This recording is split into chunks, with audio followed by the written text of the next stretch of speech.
अंतर्जातीय बालुका शिल्पी मानस कुमार साहू 79तम इंडिपेंडेंस डे उपलक्षे बालुका सैंड एनिमेशन प्रस्तुत करिसेंती।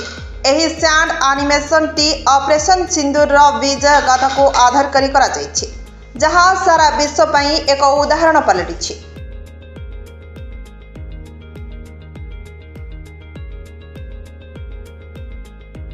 आम देशर आनसान एवं सुरक्षा पई देशर वीर जवान माने निज जीवन को बाजी लगाई देउछंती।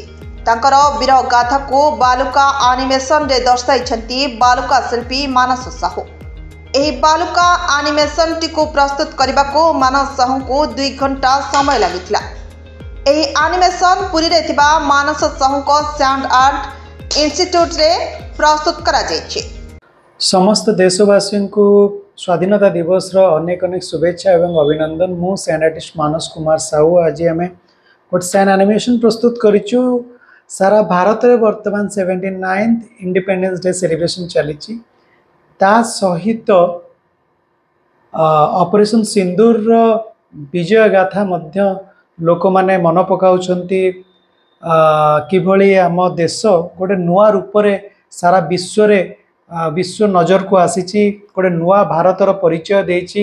आमे सही पारिबु किंतु आमे लड़िबा भी जानिछु।